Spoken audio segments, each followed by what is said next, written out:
네, 이렇게 이어지는 재해 행정당국이 늑장 대응 또 뒷북 행정을 하고 있는데도 피해를 그나마 줄일 수 있었던 것은 다름 아닌 사회관계망 서비스 SNS 덕분이었습니다. 시민들은 스스로 피해 상황과 현장 정보를 실시간으로 공유하면서 재해를 헤쳐나갔습니다. 김민찬 기자입니다. 비탈면에서 물과 토사가 폭포수처럼 쏟아져 나와 도로를 삼킵니다. 또 다른 영상엔 하천이 범람하기 직전이고 길가에 주차돼 있는 차들도 반쯤 잠긴 위급한 상황입니다. 쇼핑몰에 사람은 온데간데 없고 도로에서 흘러들어온 물이 한층을 점령했습니다. 태풍 차바가 경남 지역을 강타한 지난 5일 오전, 시민들이 직접 찍어 SNS에 올리거나 방송사 등에 제보한 영상입니다.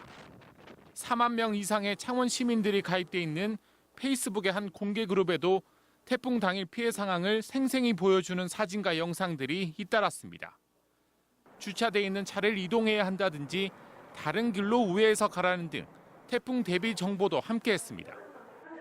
늑장 대응으로 비난을 받는 방제 당국에 앞서 시민들이 직접 정보를 공유하고 피해를 최소화하기에 나선 겁니다. 실제 지난 지진 때에도 방제 당국의 지진 문자보단 SNS를 통한 시민들의 정보 공유가 더 빠르고 효과적이었습니다. 국가에서 뭐 하는 거는 이제 뭐 거쳐서 해서 오래 걸리기는 하는데 이제 뭐 친구들이랑 카카오톡 이런 걸로 주고받으면 실시간으로 확인할 수 있어서 더 좋았던 것 같아요.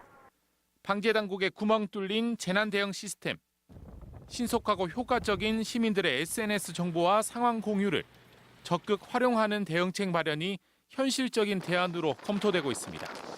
MBC 뉴스 김민찬입니다.